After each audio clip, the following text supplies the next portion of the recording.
What's up, guys? Welcome back to another episode of Jerry and His Fishing. The next couple weeks I'm going to do some rod reviews on 6th Sense rods, completely unbiased and honest opinion of the rods that I've got so far, and just kind of telling you the truths on what I think about them. There's several different models, and I'm going to do one per video for the next probably 8 or 9 weeks. Just do one a week. That way I can give you the most honest and truthful review of each rod versus trying to squeeze a bunch of rod reviews into one video. So let's jump right into this one. The very first one I've got is the 611 medium heavy unicorn.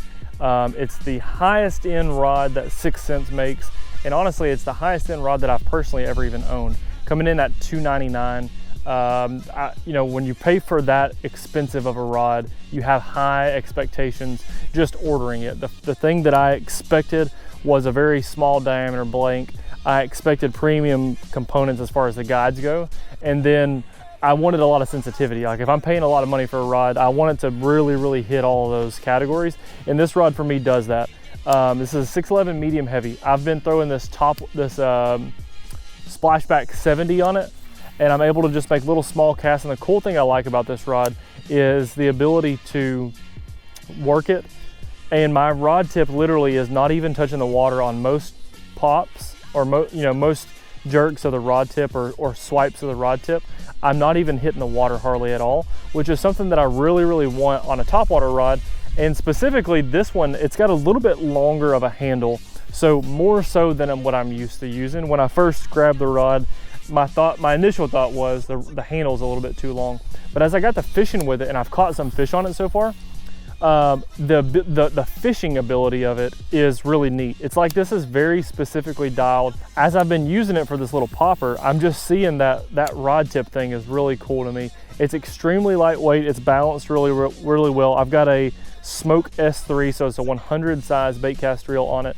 And again, I've got the rod kind of tucked on my forearm. It's not past the bend of my arm, so it fits my body, it fits my arms very well. And like I said, super lightweight, very sensitive rod as well. So when I'm working it around the grass, I've been throwing this popper on it specifically, Splashback, and just the sensitivity to know, hey, you got a piece of grass on the end of your bait, or I'm working around grass, or especially feeling those bites, has been really nice.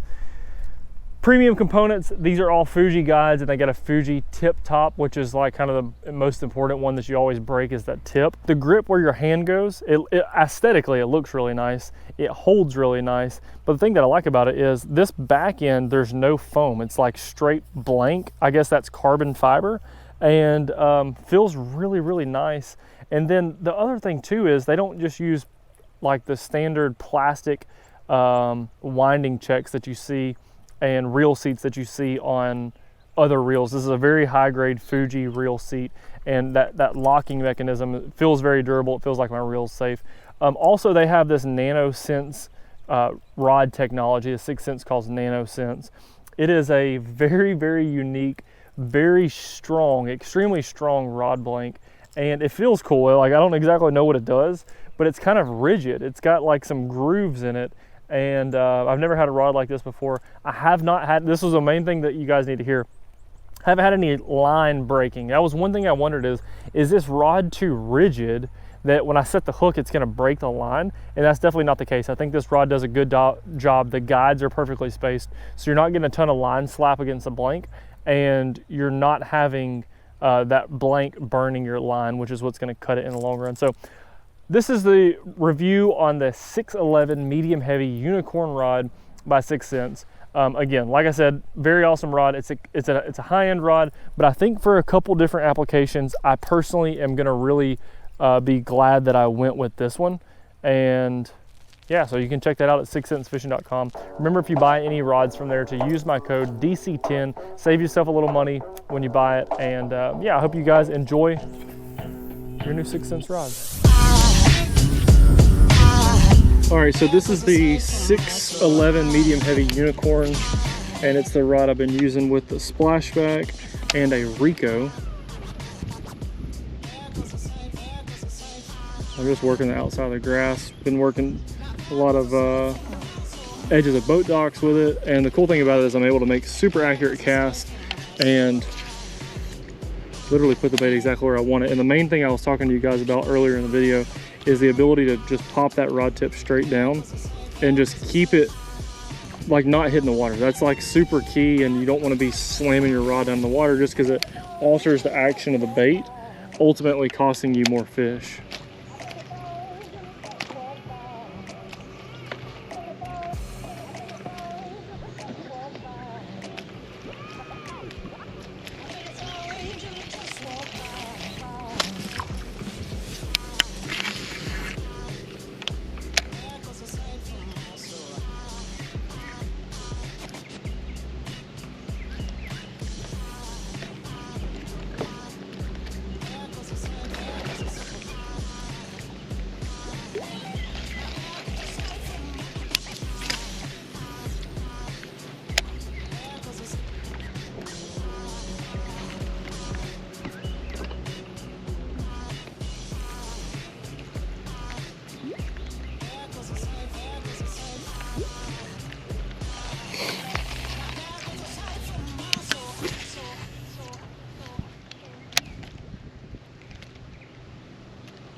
Just so y'all know my full setup, I've got a Quantum Smoke S3, 8-to-1 reel, 30-pound braid, and again, 6'11" medium heavy rod. And right now I'm currently throwing the Rico, and I'm able to just, with this bait and the rod length and everything is so perfect. It's like this combo was made for each other. But the I'm able to just walk that bait in place if I want to, or pop it if I want to. Either way, I'm not pulling the bait too far, and I'm able to appropriately work it. That's the main thing, is being able to appropriately work it, because the rod's not too long and I'm not fighting that the whole time.